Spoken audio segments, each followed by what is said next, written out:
Hello students, we are back with another new video, and in this video we will read about a case study, Dowsely Heading. We are reading chapter 3rd of history, the first farmers and herders. So let's read about Dowsely Heading. Dowsely Heading is located on the hills near Brahmaputra Valley. It is close to the roads that leads to China and Myanmar. Brahmaputra valley की जो पहाड़ियां हैं वहाँ पे दाउजली heading located है और ये China और म्यांमार के रूट के बिल्कुल पास है. The scholars here have found stone tools including mortars and pestle. Scholars means विद्वानों को यहाँ पे स्कॉलर्स को यहाँ पे स्टोन के टूल्स मिले हैं जिनमें मोर्टार एंड पेसल शामिल है. ओकली एंड मूसल जिनको बोलते हैं हिंदी में. It shows that people who inhabited this area were probably used to grow grains and prepare food from it. जो पेसल्स एंड मोर्टार्स मिले हैं उनसे यह बात समझ में आती है कि जो लोग यहाँ पे रहते थे वो ग्रेन्स को ग्रो करते थे, अनाजों को उगाते थे और उनसे खाना तैयार करते थे, यानी उनसे अपने अनाजों को पीसते थे. Other finds include jadeite stone that may have been brought from China. Stone China से लाया गया था. जैरियट tools made of fossils wood and pottery are also common finds. fossils wood होती है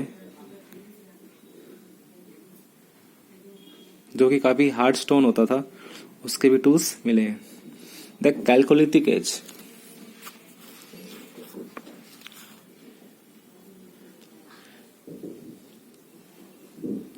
पैलेयोलिथिक एज, मेसोलिथिक एज के बारे में हमने रीड किया था. अब हम रीड करेंगे the chalcolithic as.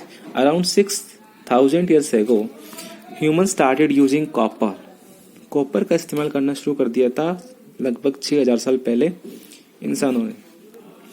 Along with stones tools they made tools of coppers which were much stronger than those of stones. Since both stones and copper were used, this period is called the Chalcolithic Age, that is Copper Stone Age. जैसे कि नाम से पता लग रहा है कि इस एज में स्टोन के टूल्स के साथ साथ कॉपर के स्टोन्स भी यूज किए जाते थे, इसलिए इसको कैलकोलिथिक एज बोलते हैं, जिसका मतलब होता है कॉपर स्टोन एज. इसको कॉपर स्टोन एज भी बोलते हैं क्योंकि कॉपर्स एंड स्टोन्स के टूल्स इसमें ज़्यादा यूज किए जाते थे. It was a short yet an important period in the life of humans because it marked a change from the use of stones to metals. काफ़ी बड़ा चेंज हुआ था इस एज में क्योंकि पहले तो स्टोन्स के टूल्स काम में लिए जाते थे लेकिन अब मेटल्स के टूल्स काम में लिए जाते थे. The north west. Mehrgarh. Now it is in Pakistan. Mehergarh is the earliest known farming and pastoral settlement in the Indian subcontinent. Perhaps it was here that humans first grew crops and tamed animals. शायद यहाँ पे इंसानों ने पहली बार फसलें उगाई, grew crops and tamed animals, और animals को पालना शुरू किया, अपने साथ में रखना शुरू किया. The earliest evidence of settlements here dates to 7000 BC. Charred grains and bones of animals have been found here. Archaeologists have divided this Stone Age into several periods. और आर्कियोलॉजिस्ट ने इस एज को भी कुछ पीरियड्स में divide किया है. Period 1 and period 2. Period 1 7000 to 5500 BC. Wheat and barley were perhaps that main crops. जो main crops थी वो wheat and barley थे. Farmers kept cattle, sheep and goats. Bones of all these animals have been found at this site. कैसे पता लगता है कि उस समय के farmers sheep, cattle and goats को रखते थे? क्योंकि इन एनिमल्स की जो कैटल, शीप एंड गोट्स, इनकी बोन्स इन जगहों पर मिली हैं, हड्डियां मिली हैं इन जगहों पर. तो ये प्रूव करती है कि अर्ली मैन या उस समय की जो ह्यूमंस थे वो अपने साथ में इन एनिमल्स को रखते थे. The houses were simple mud structure, square of or rectangular in shape. Simple houses थे, स्क्वायर या रेक्टेंगुलर थे शेप में. Now pottery has been found. बर्तन बनाने की कला विकसित हो चुकी थी. Burial sites however are many in number. The graves contains objects such as stone axes, ornaments of seashells, limestone, turquoise, lapis lazuli and sandstone, along with figures of women and animals. This is period 1. जो chalcolithic as है इसको अलग अलग periods में divide किया गया है. पहला पीरियड था period 1. Now period 2 5500 to 4800 BC and period 3 4800 to 3500 BC. Pottery makes its appearance in period 2. जो पोट्री है, बर्तन बनाने की जो कला है, वो पीरियड 2 में अस्तित्व में आई. A lot of evidence of manufacturing activity has also been found. Glazed faience beds were produced. Terracotta figurine were detailed. Figurines of women and different hairstyle and ornaments and were decorated with paint. इनको decorate किया जाता था paint से. Burial goods were limited only to ornaments during this period. The northeast. Evidences of settlements have been found from the northeastern states. In the Garo Hills, many sites in place such as Salbegiri,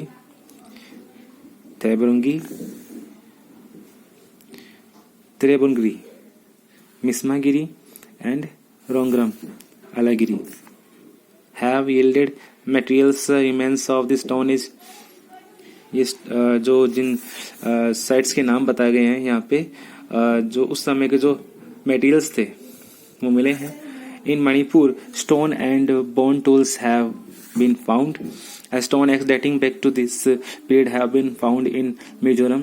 It is quite big and thin. In Tripura, places such as Taliamura, Jirania, Mohanpur, Bishalgarh and Agradala have yielded stone age and remains.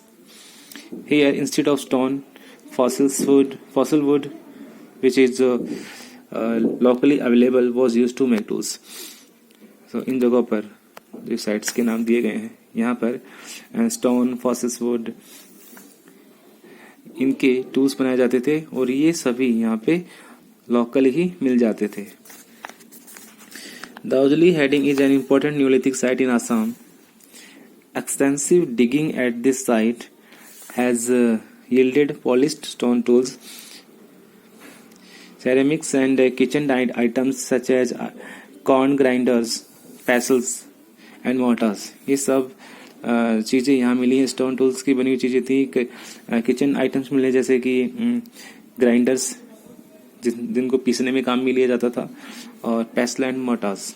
A large number of pots have been found.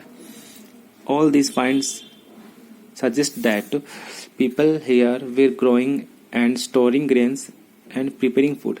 तो इन सभी बातों से ये पता लगता है कि जो लोग यहाँ रहते थे वो क्रॉप्स को ग्रो करते थे और ग्रेन्स को स्टोर करते थे और अपना फूड प्रिपेयर करते थे. केस स्टडी मेहरगढ़ के बारे में केस स्टडी है. Mehrgarh is located in A fertile plain. काफ़ी उपजाऊ जगह पर लोकेटेड है. अभी तो ये पाकिस्तान में है, Mehrgarh. It is near the Bolan Pass.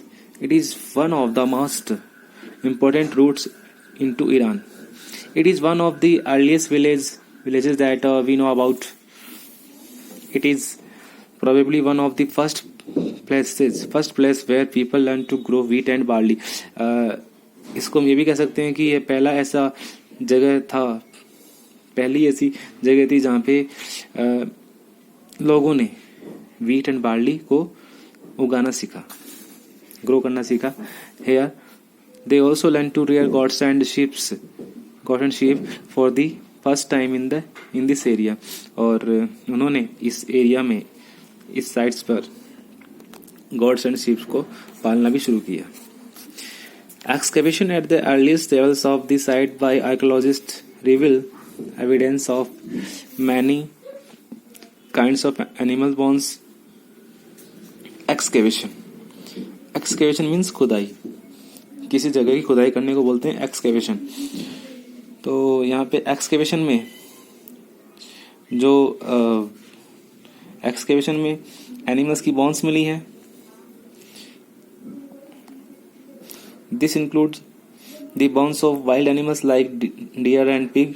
और एक्सकेवेशन में पिग एंड डियर जैसे एनिमल्स की बोन्स भी मिली हैं. In later levels, more bones of sheep and goats were found. Still, in later levels, finding of cattle bones are most common. This suggests that this was the animal that was generally kept by the people. तो उस समय के लोग अपने साथ में ये animal रखते थे क्योंकि उनके बोन्स मिले हैं. Remains of square or rectangular houses fall under the category of other finds. ये हमने पहले ही रीड किया था कि जो हाउसेस थे वो रेक्टेंगुलर थे या स्क्वायर के शेप में थे. Each house comprised of 4 or more compartments. Some of them may have been used as storage. तो हर घर में 4 या 4 से ज़्यादा कंपार्टमेंट होते थे, यानी 4 या 4 से ज़्यादा अलग अलग कंपार्टमेंट होते थे घर में, और उनमें से कुछ स्टोरेज के लिए काम में लिए जाते थे. When a person died, his relatives and friends normally paid their respect to him. People believed that there was some form of life after death. They kept looking after them. One such arrangement is burial. तो जब भी किसी person की death हो जाती थी तो उसके रिलेटिव्स और उसके फ्रेंड्स उसके लिए रिस्पेक्ट पे करते, सम्मान दिखाते. और उनका ये मानना था कि डेथ के बाद में भी एक नया लाइफ होता है, एक नया जीवन होता है, तो वो उसकी देखभाल करते. They kept looking them after. तो जहाँ पे उसको गाड़ते थे उस जगह की वो लगातार उसकी देखभाल करते थे.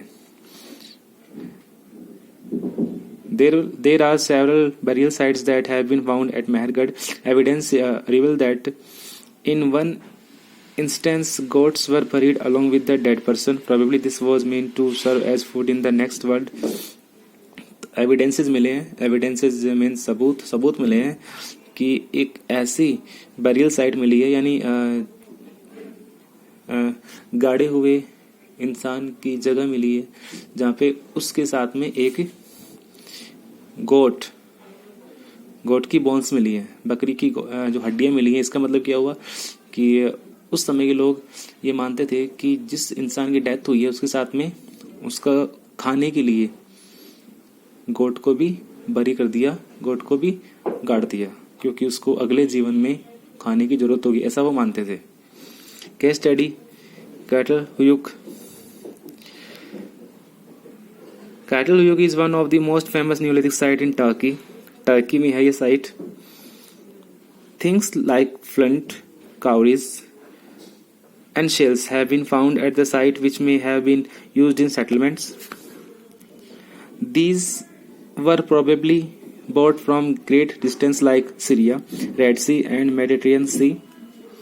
Since there was no cart, it is assumed that most of these things would have been carried on the back of pack animals such as cattle or by people themselves. तो उस समय सीरिया में हम बात कर रहे हैं Turkey में एक जगह की है कैटल युग। वहाँ पे उस समय जबकि कोई गाड़ी नहीं होती थी, कार्ट नहीं होता था, तो वो लोग या तो एनिमल्स की बैक पे रख के सामान को कैरी करते थे या अपने बैक पे रख के या खुद सामान को कैरी करते थे। लाने ले जाने का काम खुद ही करते थे। ये कुछ ये पिक्चर्स हैं न्यूलिथिक बैरियल्स। इस तरह के बैरियल्स मिले हैं इंसान को। देखो ये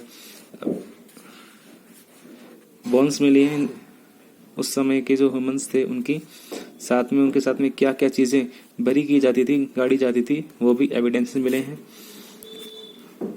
वॉल रिलीफ मिले हैं और ये cattle hook in Turkey. Okay, so we have completed the chapter, and for better understanding, you would read this chapter again and again and understand the chapter को समझिए। और कल हम इस चैप्टर के क्वेश्चन आंसर फाइंड करेंगे। Till then, take care and have a nice day.